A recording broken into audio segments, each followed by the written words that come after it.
Саламатсыздарбы, урматтуу замандаштар. Бүгүн бизде мейманда Кыргыз Республикасынын Жогорку Кеңешинин депутаты, Өнүгүү партиясынын лидери Бакыт Төрөбаев.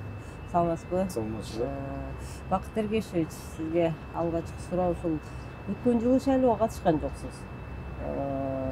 Быйыл дагы тизмеге кирген жок окшойсуздар. Анан бирок мурдагы жылы шаардык кеңештин шайлоосуна катышып, ийгилик жараттыңыздар.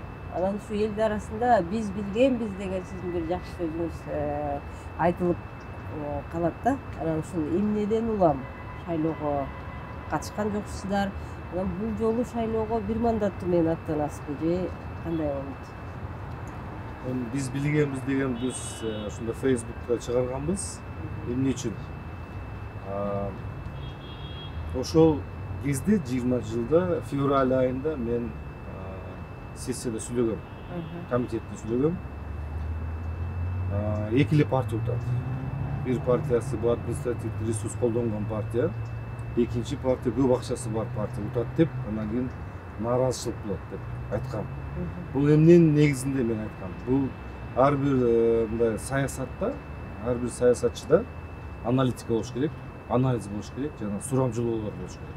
Элдин маанайы кандай, элдин көйгөйү кандай деп сурамжылар ар дайым сурап турушат да. Ошондо биз байкаганбыз, абдан мындай курч болуп атканын, нааразычылыктар көп атканын, күчтүү партиялар өтпөй алганда байкалып турду.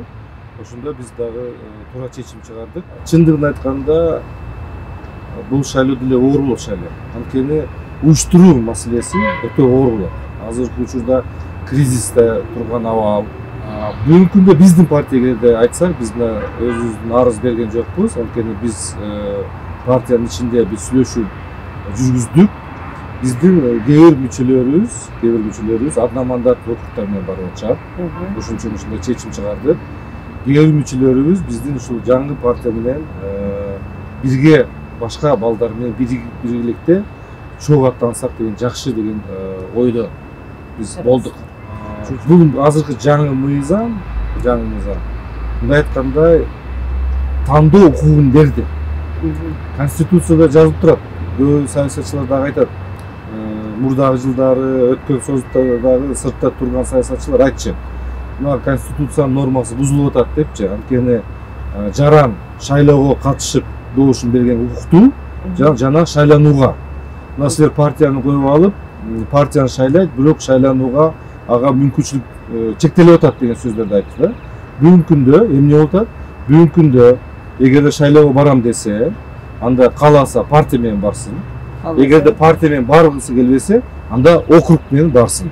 Ошол жерде мындай тандоо болуп калды да. Эгерде партия жакпай атабыз ага, анда округ менен бар. Дагы бир нерсе бул жерде. Бүгүнкү күндө ушул мыйзам негизинде депутат ким боло алат? Ким ушул өзүнө жеке кандидатка добуш ала алган кандидат ошол депутат болот. Партия менен баргандагы добуш ала алса депутат болот, добуш ала албаса депутат болбойт. Ушундай эле округда дагы. Өзүңүз партия жетектеген адам катары айтсаңыз, партиялык система Кыргызстанга жарашат бекен? Анан кийин алдыдагы ушу 75 партиянын шайлоого катышып жатышын кандай кабыл алдыңыз? Бүгүнкү күндө мындай партиянын көбү илгери билесизби, союз ыдыраганда экономикалык кризисте жүрүп, оор абал болуп атканда, ушунда элдин баары үйдүн жанында коммерческий комок жасайт эле. Коммерческий комок аябай көбөйүп кетти эле комоктор. Студент кезде биз окуганда комоктор аябай көбөйүп кетти. Ар бир бурчта, ар бир көчөдө, анан кийин ушул менде комогум бар деп мактанчу да. Бүгүнкү күндө дагы ушул сыяктуу эле менде партиям бар деп. Анын аркасында эли да жок, мүчөсү да жок, 9 адам менен эле теге уюштуруп алып эле ушул партияны ачып атышат да. Бул мындай жакшы көрүнүш эмес. Бирок партия ар бир мамлекетте партия уюмдар болуш керек. Анткени партия түзүлгөндөн кийин ал жерде коом, уюм, ал жерде программа түзүлөт. Ал жерде өнүктүрүү программасы түзүлөт. Көз караштары, идеялары. Мына ушул анда партиянын арасында атаандаштык болот. Партиянын программаларынын атаандаштары болот да.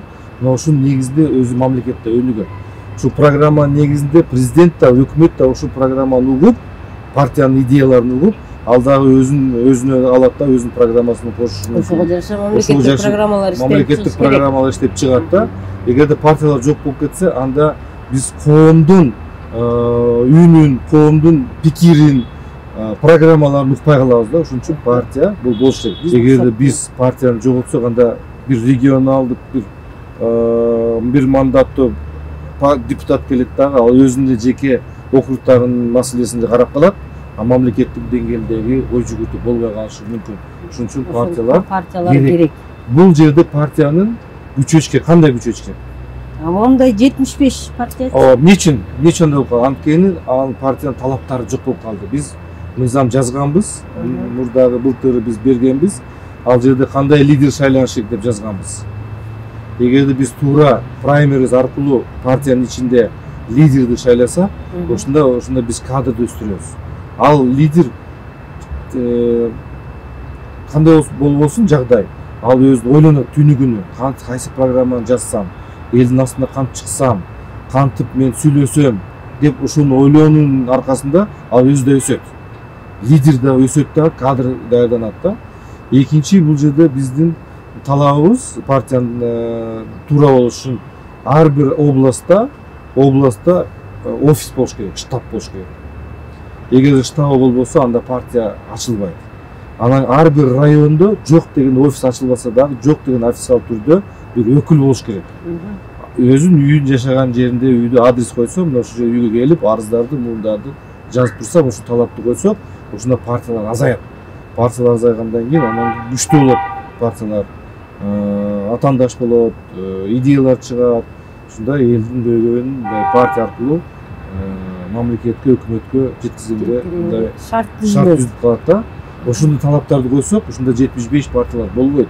Биз айткандай, азыр ар бир үйдө, сейфте тиги юстиция өткөн свидетельствосу бар, партиянын аталышы бар, бирок партия жок, артында киши жок. Заты жок. Сиз айткандай, комок партиялар чын эле өтө көбөйүп кетти. Мына былтыр пандемия болду. Эл оорудан турду. Анан эми азыр кымбатчылык, азык-түлүк коопсуздугу, анан кыш келатат. Биз болсо саясий камоо жана башка окуялардан алек болуп барыбыз эле ошону карап отурабыз. Ушул азык-түлүк коопсуздугу деген азыр кандай жакка оош керек эле? Кышка карата кандай камоого көрөт элек? Ушуну анализдеп көрдүңүзбү? Эми өзү негизи баалардын, азык-түлүккө баалардын көтөрүлүшү бул түздөн түз өкмөттүн күнөөсү. Мариптин күнөөсү түздөн түз. Деген айтсак болот. Айтса болот. Анткени өкмөттө армия бар, аппараты бар, аналитика бар, маалыматтар бар, башка чет жактагы кандай жагдай болуп атат, урожай кандай, ушул маалыматтар көп терең мындай анализ кылып, ошонун негизинде тез, ыкчам мүнөттө чараларды көрүш керек эле. Бүгүнкү күндө мындай айткандай, азыр интернет болуп атпайбы? Тез маалыматтар келип, тез эле эскерип атпайбы? Ошон үчүн бүгүнкү жашообуз дагы, биздин ишибиз дагы, биздин чечимдерибиз дагы ушу интернет сыяктуу тез болуп туруш керек. Шартка жараша, ыңгайга жараша өзгөрүп туруш керек. Эми Кыргызстанды биз агрардык өлкө деп тааныбыз. Сиздин партияңыз да ошол багытта. Бирок акыркы жылдары өзүңүз жакшы билесиз, Кыргызстан агрардык өлкөдөн дагы мигранттардын өлкөсүнө көбүрөөк айланып баратабыз да. Анан бул эми жашыруун эмес. Жылдан жылга мигранттардын саны азайбай эле көбөйүп баратат да. Анан ушуга багытта ойлоносузбу? Миграциянын агымын азайтып, агрардык өлкө боюнча кала тургандай бир мүмкүнчүлүк ушуларды. Мен сизге мындай бул боюнча терең анализди айтып берейин сиздерге. Биз ЕАЭСке кирдик. ЕАЭСтин базарыбыз 200 миллионго жакын калк бар. Ушу 5 мамлекеттин калкы биригип 200 миллионго жакын. Жалпы кошкондо. Бирок биздин азык-түлүгү, продукциясы жана башка товарлар ушу ЕАЭСтин базарына биз кире албай калдык. 6,5 миллионубуз бар калкыбыз, биздин базарыбыз. Анын ичинен 2 миллион деп айтайлы сыртта жүрөт. Ооба. 4,5 миллион биздин ичиндеги Кыргызстандын ичиндеги базарыбыз бар. Yo. Ошо 4,5 миллионду тейлеш үчүн, жалпы 4,5 тейлеш үчүн бизге мен божомол айттым. Бизге 1 миллионго жакын эле жумушчу орун керек. Бул билим берүү, саламаттык сактоо, тейлөө кызматы, бизнесте, бул техобслуживание, ресторандар, гостиницалар 1 миллион жумуш орун бизге ошол 4,5 миллион тейлеш үчүн ушундай керек да. Керектөөчү бизде 4,5 миллион болот. 2 миллион чыгып кеткен мигранттар, бул азыр ошо 2 миллионго жумуш орун түзсө эле биз 4,5 миллионго анда 2 миллион ашча болуп калат. 3,5 миллион жумуш орун бизге 4,5 миллионго керектөөчүгө ашча болуп калат. Ошон үчүн миграция кетип аткан ошондон. Анткени бизде 4,5 миллион керектөөчү бул аз болуп атат бизге. Мен мисалы сизге айтып берейин, Дубай шаары. Өзү болгону 2,5 3 миллион деп коелу азыр. Өзүнүн калкы бар. Бирок күнүнө 10 миллион калк жашайт. Кирип чыгып өзүнүн 10 миллион ушул шаарда 10 миллион керектөөчү бар. Ошон үчүн 2-3 миллион калкы булардын ушул 10 миллионду калкты тейлеп атат. Көрдүңүзбү? Ошон үчүн алар өнүгүп кетип атат да. Биздин ушул шартыбызда биз ЕАЭСке жакшы кире албай калдык. Эгерде биз ушул 2,5 миллионду ушул 2 миллионду биздин мигрантыбыз биздин Кыргызстанда иштеш үчүн биздин продукциябыз анда 200 миллионго биздин продукция терең кириш керек. Ушул маселе бар. И андан кийин эгерде биз өзүбүздүн Кыргызстандын ичиндеги эле иштейбиз десек, анда биздин керектөөчү Кыргызстан керектөөчү саны көбөйүш керек. Качан көбөйөт? Бул биринчиден биз бир жылда азыр 160 миң бизде өсүү бар, калктын саны өсүшү. Же биздин туристтин агымы көбөйүш керек да. Туристтин агымы көбөйүш. А туристтин агымы көбөйүш үчүн эмне кылыш керек? Анда бизде бул жерде шарттарды түзүш керек. Инфраструктура жакшынакай болуш керек, жолдор жакшынакай болуш керек, коопсуздук болуш керек, отелдер жакшы болуш керек, ресторан, кафелер жакшы болуш керек. Биздин элдин өзү шарты жакшы болуш керек, маанайы жакшы болуш керек, аэропортубуз жакшы болуш керек. Ошол негизинде анан туристтер келет да. Ошон үчүн бул жерде айтканым мен мигранттан бул маселени азыр тез арада биз чече албайбыз. Бирок бир маселе бар бул жерде. Биз азыр 2 миллион мигрант кетип аткан адамды анын билимин биз, тажрыйбасын, тилин, кыргыз тилин, орус тилин эмес, англис тилин, кытай тилин керек болсо, япон тилин керек болсо, ошону үйрөтүш керек. Бир эле Россияга барып бербей, башка мамлекеттерге барсын, Европага барсын, Америкага барсын. И анан кийин да техникалык жактан адискө катары адамды жөнөтүш керек да. Биз башка бир специалист боюнча квалификациялуу адис катары барып иштеп келсе болот. Ошону адис катары, буну квалификация, техника жагынан, башкасы жагынан аны кандай кадр катары жогорку квалификацияда болгон адис катары даярдап жөнөтүш керекпиз да. Ошондо эмне болот? Ошондо ал биздин мигрантыбыз байыйт, доходу көбөйөт. Доход көбөйгөндө бул жерде Кыргызстанга келип, ошол жакта иштеп, балким ошол жак тажрыйбасын алып, ошол жакта иштеп, балким ал жерде базарын ачат. Балким бул жерде Кыргызстандан буюм жасап, товар жасагандан кийин ошол иштеп аткан мамлекетке сата алат деген ушундай байланыш болуш керек да. Вот ушул багытта биз иштеш керекпиз. Түшүндүрө алдымбы? Түшүндүрө алдыңыз. Мен түшүндүм. Миграциянын санын эмес, сапатын жогорулатуу. Мейли биздин балдар сыртка чыгып иштеп келсин. Бирок ошондо даярдыгы менен барып, жогору айлыкка, жогорку даярдык менен барып, ошондой бул жакка кирсе да майда акчага иштебей, ири иштесе болот деп атасыз. Түшүндүм. Эми миграция жөнүндө да кеп кылдык. Анан эми эгемен өлкө болгонубуздун 30 жылдыгы деп өткөндө белгиледик. Анан эми Кыргызстанда белгилүү тажрыйбалуу саясатчы катары ушул 30 жылдыкта алкагында отуруп көздөн эмнелерди өткөздүңүз? Эмнеге жетиштик, эмнеден аксадык, эмнебизди оңдошубуз керекпиз? Биринчиден биздин мамлекетибиз эгемендүүлүккө ээ болгон биздин өзүбүздүн туубуз бар, гимнибиз бар, герб бар. Мен ошого сүйүнүп атам. Буну бекем кармаш керек. Мындай айтканда, баягы сурашат го, сиздер эмнеге байсыңар депчи. Мен дайым айтам, биз эркиндикке байбыз. Өзүнүн оюн билдирүү бизде эркин, каалагандай сүйлөгөнгө мүмкүнчүлүктөр бар. Билдиргенге эгемендүүлүккө ээ болгондон кийин Манас 1000 жылдыгы деп өзүнчө бир идеология болгон да. Бул дүйнө боюнча биз мамлекетибиздин түптөлүшү Манастан башталган. Биз илгерки эл, биздин жерибиз бул Кыргызстан деп биз таныттык Кыргызстанды.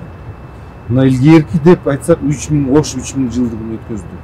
Ошондо дагы биз дүйнө боюнча биз мына ошол илгерки тарыхы бар биздин Ош шаарыбыз бар деп аны далилдеп Кытайдан архивден алып келген кагаздарды далил менен биз көрсөтүп алдык да. Мына ошого окшогон иш-чаралар бүгүнкү күндө дагы ушундай болуш керек. Мына азыр госсекретарь деген мамлекеттик катчы деген наам киргизилди.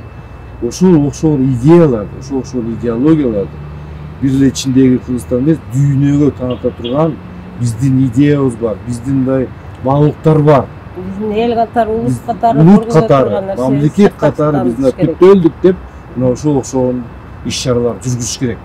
Майда чүйдөгө кирип кетпей, масштабтуу, терең, дүйнөгө таныткан биздин иш-чараларды жүргүзүш керек.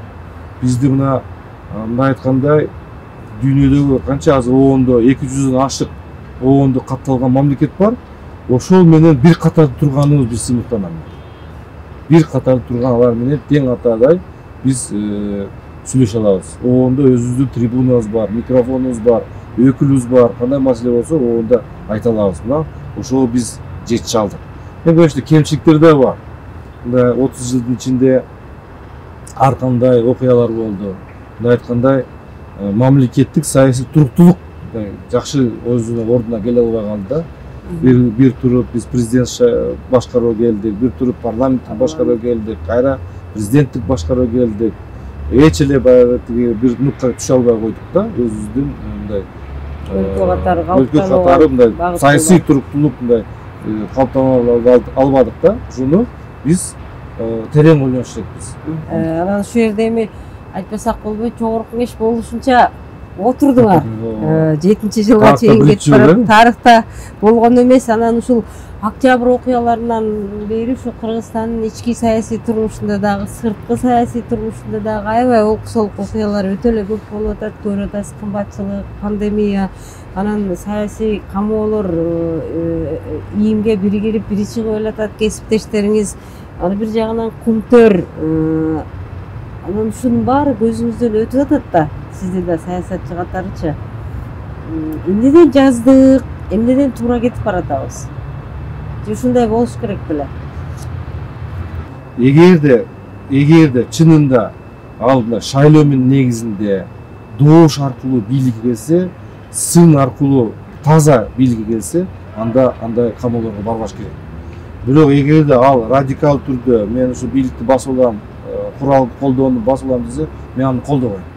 Ачык айтканда, биз келечекте добуш аркылуу бийликти алмаштырышыбыз.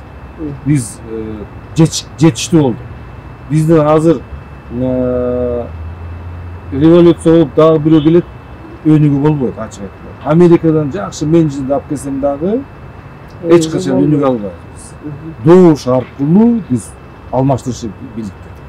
Пункттар боюнча айтып кеттиңиз. Деги эле өзү негизи биздин кембайлыктар. Кыргызстанга иштеш керек. Мамлекетке иштеш керек. Элге иштеш керек. Биздин деги эле бардык кембайлыктар мамлекетке, элибизге иштеш керек.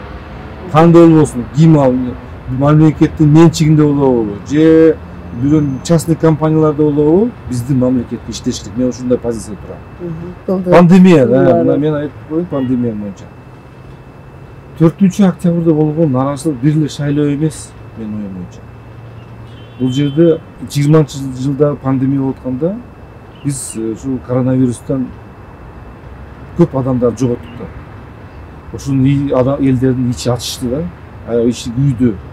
эмне болуп атат? Ошол жерде өкмөттүн чабалдыгы, өкмөттүн даяр эместиги көрсөтүп атат.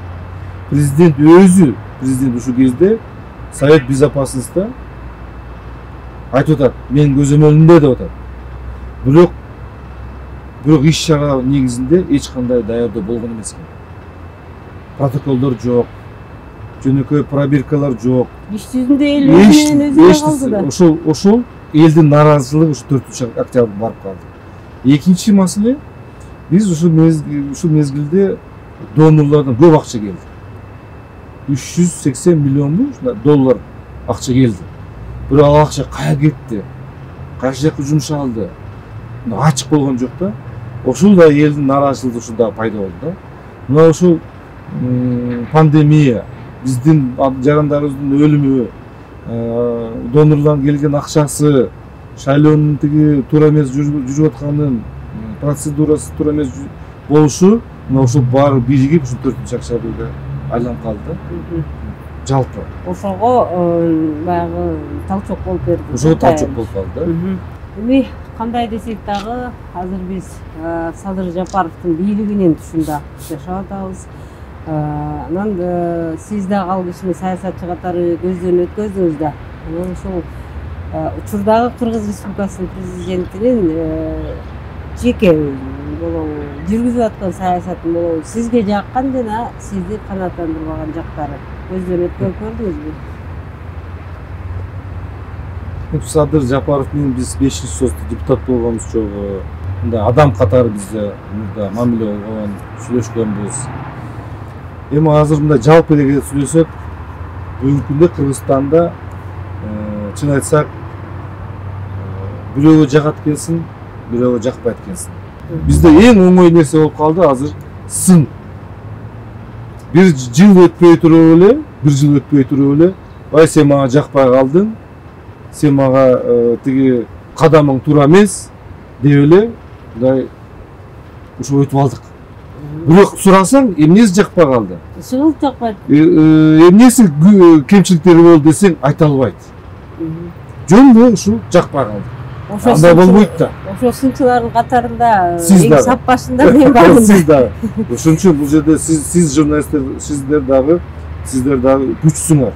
Сиздер дагы элдин аң сезимин оңдош керексиз. Сиздер дагы эң негизги сын эмес, көбүрөөк балким үйрөтүү, балким маалыматты таратуу, балким анализдерди жүргүзүп берүү, анан кийин ошол анализдин негизинде алар туура жыйынтыкка чыгарганга, алардын элдин жыйынтыкка чыгарганга сиздер мындай түрткү болуш керексиңер да. Ошого сиздер дагы көмөкөсүш керексиңер. Ушул жерде бир маселе жаралып калат. Эми айта кетпесе болбойт. Баягы сындын башында мен да жүргөндөн кийин мындай болуш үчүн албетте ал үчүн мамлекет башчысынын маалымат саясатын жүргүзгөн айланасы, чөйрөсү. Ошолорго карап биз дагы түздүрөбүз да, ошолорго карап анан кийин сын айтабыз, пикир айтабыз дегендей. Анан баягы балык башынан сасып кетип атат да. Бул эми өзүнчө чоң тема. Эми сиз азыр айтып өткөнүңүздөн улам ойлонуп калдым да. Ошондо кыргыз саясатчылары ар түрдүү болуп атат да. Анан мындай чогултуп алып келгенде бир кыргыз саясатчысы момундай болуш керек деген бир критерийлер болуш керек да. Сиз ушуга кандай карайсыз? Кыргыз саясатчысы кандай болуш керек негизи? Мен оюм боюнча билими жогору болуш керек, тартиптүү болуш керек, интеллектуалдык мындай жогору деңгээлде болуш керек, ар тараптуу болуш керек. Дүйнөдө болуп аткан процесстерди, маалыматтарды ушундай маалыматта мындай терең түшүнүү багытта болуш керек, дипломат болуш керек, мына ушундай саясатчы болуп, мамлекетчил болуш керек. Мамлекетчил өдө туруш керек да. Мына ушул параметр болуш керек да. Бизде тилекке каршы ачык айтып коеюн, жеке көбүрөөк болуп калды. Жеке өзүнө. Жеке группа. Сиз өзүңүзгө сырттан көз салып көрөсүз да. Ошондо Бакыт Төрөбаев кандай саясатчы? Кандай адам? Мен өзүмө баа бере албайм да, кандай адам экенин. Бир окуяны айтып берейин. бир жолу мындай эл турган, алыста мен досумду көрүп калдым да, ошо досум тиги досум турат, ошо досум менен учрашып коюш керек. Анан кийин тиги сөз болуп калбасын деп, анан бул жакта коллегаларым турду, коллегалар учрашкыча убакыт кетип калды. Карасам кетип калыптыр. Анан мен звонить эттим, мен сен менен учрашып коеюн дедим эле. Сен кетип калыпсың десем, чындыгында мен өзүм айткам өзүмө, ушул бала менен ушул досум менен учрашып коеюн деп ойлогом. Бирок ал мага айтты телефондо, ай сен мурдун көтөрүп калыпсың, бизде окшогондор менен учрашпай калдың. Бирок мен өзүмдүн ичимде ушундай ойлогом да. Көрдүңүзбү? Мен ойлогон нерсе элдин нар жактагы ою башка болуп калат экен да. Ошон үчүн бул жерде эл өзү негизи баа берет. Өзүң дагы ойлобогон нерсени эл өзү дагы мындай жаратып коет экен да, өзү ойлобогон нерсеничи, жаратып коет экен. Ошон үчүн бул жерде эл өзү баа берет, эл сын айтат. Ошонун негизинде сен ошого жараша калыптанасың, тартиптүү болосуң, колдон келишинче ушул сындын аркасында сен достор менен, эл менен, туугандар менен мамиле үзбөгөнгө аракет жасайсың да. Ошон үчүн бааны мен өзүмө бере албайм, ал дайыма ушул тууган болобу, эл болобу, дос болобу, башка тааныгандар ошолор берсин. Урматтуу замандаштар, бүгүн бизде мейманда Кыргыз Республикасынын Жогорку Кеңешинин депутаты, Өнүгүү партиясынын лидери Бакыт Төрөбаев болду. Ишиңизге ийгилик. Сизге дагы ишиңизге ийгилик, ден соолукта болуңуз. Азыркы оорудан, коронавирустан эhtiyat болуңуздар, үйүңүздө аманчылык, топчулук болсун, ырыскы болсун. Ийгилик каалайм.